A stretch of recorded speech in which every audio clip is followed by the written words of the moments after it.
വയോജനങ്ങൾക്കുള്ള കട്ടിൽ വിതരണം പഞ്ചായത്ത് പ്രസിഡന്റ് ഷാജി കുറുപ്പശ്ശേരി നിർവഹിച്ചു. കുമ്പളങ്ങി 2025-26 വർഷത്തെ പദ്ധതിയുടെ ഭാഗമായി വയോജനങ്ങൾക്കുള്ള കട്ടിൽ വിതരണം 2026 മാർച്ച് 5-ാം തീയതി പഞ്ചായത്ത് പ്രസിഡന്റ് ഷാജി കുറുപ്പശ്ശേരി ഉദ്ഘാടനം ചെയ്തു. വേണ്ടിയിട്ട് കട്ടിലുകൾ വിതരണം ചെയ്യുന്നത് ഏകദേശം 85ഓളം കട്ടിലുകളാണ് ഈ സാമ്പത്തിക വർഷം നമ്മൾ വിതരണം ചെയ്യുന്നത്. 4500 രൂപ വില വരുന്ന ഈ കട്ടില് 3.5 ലക്ഷം രൂപ പഞ്ചായത്ത് ചെലവഴിച്ചുകൊണ്ടാണ് 85ഓളം വയോജനങ്ങൾക്ക് ഈ കട്ടില് നൽകുന്നത്. യോഗത്തിൽ panchayat vice president Margaret Lawrence അധ്യക്ഷത വഹിച്ചു. ക്ഷേമകാര്യ standing committee chairperson Tessy Jacob സ്വാഗതം പറഞ്ഞു. 87 ഗുണഭോക്താക്കൾക്ക് 3,56,700 രൂപയുടെ കട്ടിൽ വിതരണം പദ്ധതിയാണ് നടപ്പിലാക്കിയത്.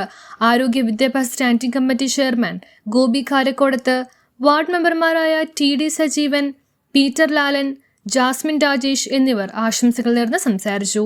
തുടർന്ന് ICDS സൂപ്പർവൈസർ ഏഞ്ചൽ ജിൻസി നന്ദി രേഖപ്പെടുത്തി. News bureau, Kumbalangi.